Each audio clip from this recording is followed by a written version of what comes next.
Assalamualaikum warahmatullahi wabarakatuh. Saya atas nama Nurfian Alasari dengan NIM 210610502007 dari Prodi Ilmu Hukum kelas A. Ingin menginterpretasikan Pancasila. Dasar kehidupan bersama di Indonesia adalah Pancasila.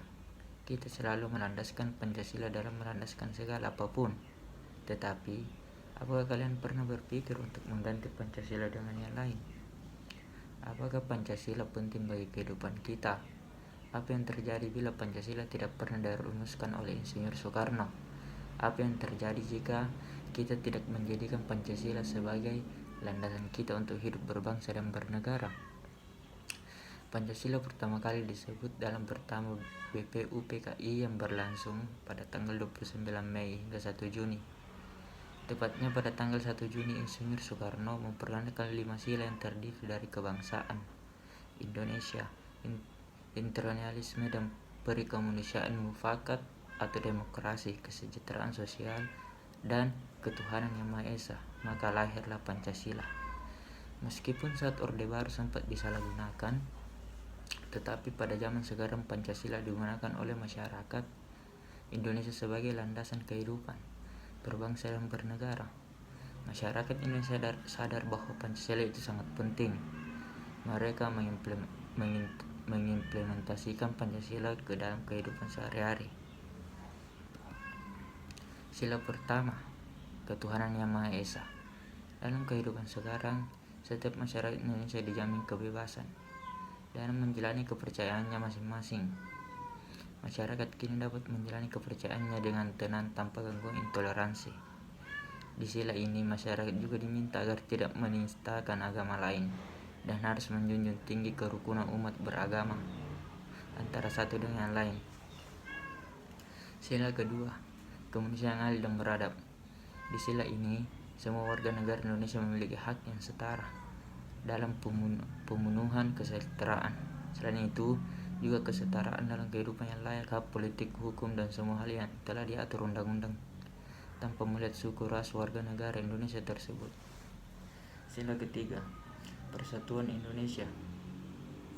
Dari sila ketiga ini, semua warga negara Indonesia tidak boleh melakukan aksi-aksi yang dapat merenggakan persatuan dan kesatuan negara kita, seperti hal yang serupa. Sebagai warga negara Indonesia yang baik, kita harus menjaga keutuhan negara kita. Sila keempat, kerakyatan yang dipimpin oleh hikmah kebijaksanaan dalam permusyawaratan perwakilan. Dapat dilihat bahwa banyak sekali kasus ataupun masalah yang terjadi di negara kita yang menunjukkan penurunan berakhir di MK. Hal ini semakin parah karena masyarakat disuguhkan oleh matinya sikap dalam menghormati pendapat orang lain, demokrasi dan rasa legowo di hati para pihak yang kalah seolah-olah sudah mati sejak lama. Sebagai warga negara yang baik, kita harus menghormati segala keputusan yang telah dirundingkan bersama. Meskipun kalah, kita harus lapang dada dalam menerima apapun hasilnya. Sila kelima, keadilan sosial bagi seluruh rakyat Indonesia. Di sila kelima ini dapat dilihat bahwa tujuannya adalah agar seluruh warga negara Indonesia mendapat kesejahteraan dan keadilan yang merata. Seluruh rakyat Indonesia berhak mendapatkan penghidupan yang layak, penghormatan terhadap hak asasi manusia, perlindungan keamanan dan hukum yang seutuhnya, dan semua hal yang berkaitan dengan kesejahteraan warga negara. Meskipun banyak orang maupun pihak ini memecah belah negara kita dengan mengganggu nilai-nilai Pancasila, kita tidak boleh goyah. Kita harus berpegang teguh pada Pancasila yang menyatukan negara yang sangat luas ini. Nilai Pancasila merupakan hasil kerja keras para leluhur kita yang dipimpin Indonesia dapat hidup yang damai dan tentram. Kita sebagai anak muda harus bisa selalu menjaga keutuhan nilai-nilai Pancasila agar tidak pudar.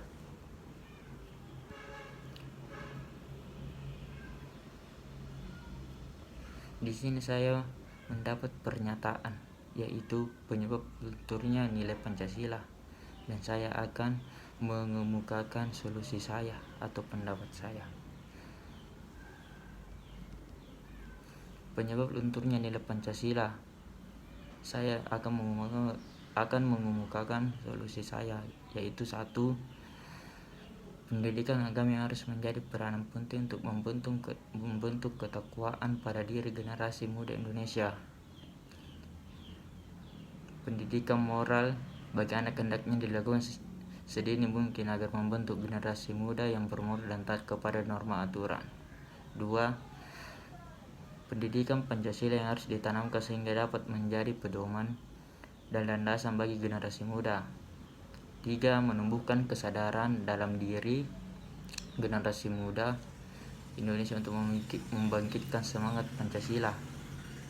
3. Menumbuhkan semangat nasionalisme, misalnya mencintai produk dalam negeri. 4. Menanamkan dan mengamalkan nilai-nilai Pancasila dengan sebaik-baiknya. 5. Menanamkan dan melaksanakan ajaran agama dan keyakinan dengan sebaik-baiknya.